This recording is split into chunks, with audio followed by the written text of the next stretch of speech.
Voting rights and the filibuster. Hello, everybody, and welcome to the conversation. I'm David Schuster. Democrats have reached another crucial moment in their effort to try to pass major voting rights legislation. Republicans, for the second time, have blocked the Democratic efforts just to simply even have a debate, never mind actually have an up or down vote. And that has revised the focus and the debate over whether or not Democrats should change the filibuster rules so they don't need 60 votes to get something through, but rather just a majority. Joining us to talk about this is Grace Panetta. She is a senior politics reporter for Insider.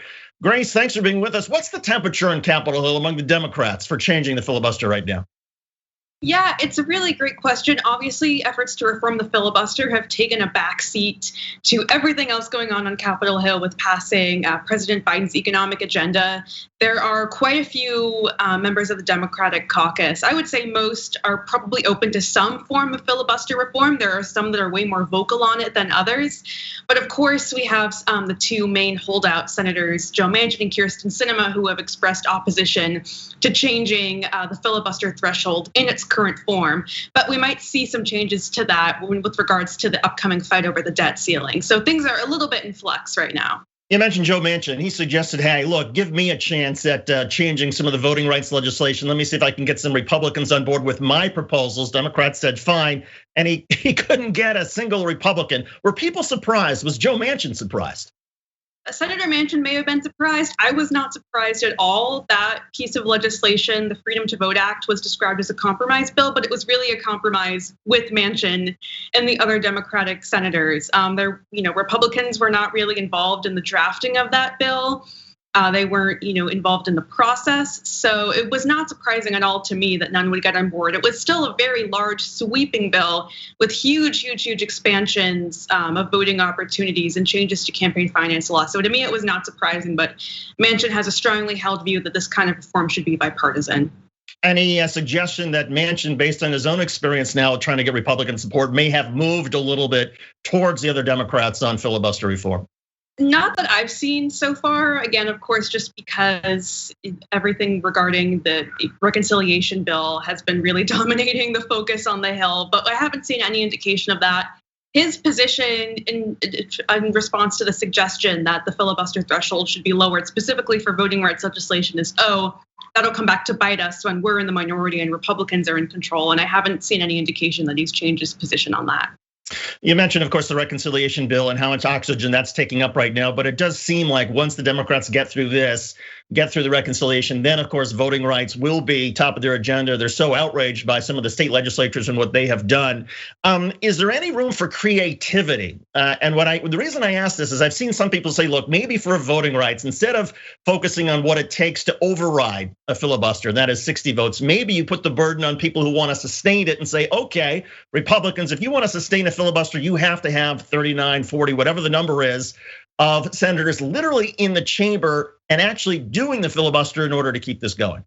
Oh, absolutely. I'm really glad you mentioned that. That's something recently one senator who's changed his position on filibuster reform in the past few years is Angus King of Maine, who's an independent who caucuses with Democrats. And he made that exact argument on a call with myself and some other reporters last week, that the presumption should maybe be put on the minority, like you were saying, to be in the chamber to sustain the filibuster or to bring back the talking filibuster and have a filibuster really be a filibuster where you have to be talking. Because currently, if something doesn't reach the 60 vote threshold, it just doesn't happen. So I think shifting the burden back onto the minority is something that may end up being more palatable than lowering the threshold for certain legislation. And if they do shift that burden onto sustaining a filibuster, does that change the math then for Democrats? The Democrats then feel like, okay, maybe we don't get to 60, but maybe we get 53, 54, whatever it is. And you have enough Republicans who are just like, you know what? I just don't want to be seen as filibustering voting rights. Maybe, although the thing about voting rights specifically is it's gotten so politicized. Really, the two parties could not be further away on this issue at this point. We are a long way from the last time Congress actually passed voting rights legislation in a bipartisan manner, or election legislation was almost 20 years ago now with the Help America Vote Act. And when, for example, with the Freedom to Vote Act, a lot of Republicans will say, this isn't voting rights, this is a federal takeover. So, I do think that maybe that reluctance to not want to be seen as blocking something, maybe a little lessened just because of how politicized this has become. But it absolutely would change the calculus if Republicans had to be on the floor in sufficient numbers to block debate on something. Republicans like to talk about security of elections, making sure that there isn't fraud. Are there items that Democrats have either put in their voting rights legislation or could put in that might assuage some Republicans and at least make the Republicans say, okay, yeah, there are some things focused on election fraud that are our great concerns, whereas the Democrats, of course, are more concerned about voting access? Yeah, I also think that sometimes, in a lot of cases, voting access and election integrity do not have to be opposites, and in fact, often can go together in good policy. And we see this a lot at the state level. In the Freedom to Vote Act, on this point about election integrity, there are provisions requiring all states to use hand-marked paper ballots, or paper ballots in some form, which are the most secure way to vote, and requiring things like post-election audits and including grants for cybersecurity upgrades, which are all related to election security and integrity. So some of those are in there. And this issue you pointed out about some Republicans fearing this sort of a federal power grab over what should be the provision of states. Do you have a sense about where the Republican caucus is on that? How many Republicans are simply arguing against this based on what they see as federal overreach versus how many Republicans really aren't that concerned about federal powers versus state powers and simply don't like what the Democrats are doing? Yeah, that's a great question. I think it's a bit of both. It's actually interesting you raised that because I recently asked a few weeks ago Senator Rick Scott, who has introduced sweeping election legislation last year that would set federal voter ID requirements and other rules around absentee voting. I asked him, you say this bill is a federal takeover, but you put forth this legislation, and he didn't really have a response to that. He just said, I think we need voter ID.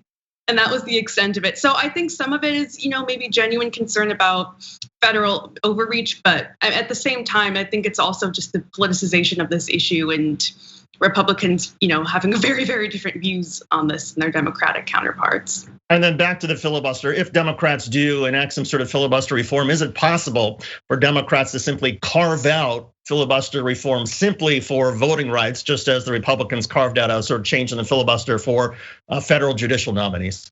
Yeah, they could, and they might end up doing that for the debt ceiling. But of course, you need the 50 vote majority to do that. And of course, the two main roadblocks to that are, again, Manchin and Sinema, who have specifically argued against a filibuster carve-out. But maybe the situation around the debt ceiling will change that. Maybe Biden recently expressed willingness to reforming the filibuster in his recent CNN town hall. The calculus could change, but yeah, the problem is in such a closely divided Senate, you don't have a majority for everything that people might want to enact. And we've spoken about Senator Manchin, of course, and he's a big player, of course, in the reconciliation bill because of his concern about clean energy and punishing coal. But Kristen Sinema, the other Democratic centrist who seems to sort of be blocking a filibuster change, any indication that she's moving at all on this, or is she just as much of a thorn in the side as before? And has the Democratic approach to her changed at all? Yeah, that's a really interesting question. I think there are some really key differences between Manchin and Sinema on this, and they often understandably get grouped together. Sinema is way, way, way less clear about her positions on things than Manchin. She doesn't really talk to reporters at all in the hallways of the Capitol. She's not nearly as responsive and as vocal about her positions and how they're changing as Senator Manchin is. So it's harder to get a handle on her. But there's no indication that her views on the filibuster have changed or become any different. And I guess I really think how this reconciliation bill turns out will be determinative for how other Democrats approach her and deal with her in the future. And some Democrats, particularly those on the left, progressive, they say, look, if we can't pass voting rights legislation, that will absolutely kill any potential enthusiasm in the base heading into 2024. Do more centrist Democrats, the Democratic leadership, do they share those same concerns about the voting rights legislation, the same sense of urgency? Yeah, I think Leader Schumer has made it a priority. He determines what gets to the floor, and he put both the For the People Act earlier this summer and the Freedom to Vote Act sort of directly to a vote. So I think it is an issue that's important to him. I'm not really sure to what extent they see it as existential that it will determine the turnout in 2022 and 2024, but there is sort of a sense that, if they don't act now, they're going to pass up this opportunity because Democrats very might well lose the majority next year in the Senate, and who's to say when they'll get it back? And I've seen a number of people say that Democrats will face a choice between either you keep the filibuster as it is or you protect democracy. Do you have a sense of timing as to when that actual sort of make or break moment might appear? It's so hard to say. Everything's so in flux right now with the way Congress is functioning. I really think, obviously, both this economic agenda and getting the government funding and debt ceiling taken care of is going to determine more of the timeline than anything. But I do expect that this issue is going to come back up in both chambers next year as we get closer to the midterms themselves. Interesting stuff. Grace Panetta, she's the senior politics reporter at Insider. She has written extensively about voting rights in the filibuster and the various machinations on Capitol Hill, and of course, she's following everything with reconciliation as well. Grace, thanks so much for joining us. We do appreciate it. And a little prediction here on this end. I have a feeling that one way or another, Democrats will, and Grace, you can call me silly. I think they're going to find some way to reform the filibuster. Maybe it is that sort of strange approach of saying, okay, let's put the burden on people who want to sustain it, and not the people who want to override it. I think they're going to get it done, but maybe I'm silly for being an optimist in this day and time, particularly in Washington. In any case, Grace, thanks so much, Grace. We appreciate it. Take care. Having me. Okay, we'll continue after this. Thanks for watching The Young Turks. Really appreciate it. Another way to show support is through YouTube memberships. You'll get to interact with us more. There's live chat emojis, badges. You've got emojis of me, Anna, John, JR. So those are super fun. But you also get playback of our exclusive member-only shows and specials right after they air. So all of that, all you gotta do is click that join button right underneath the video. Thank you.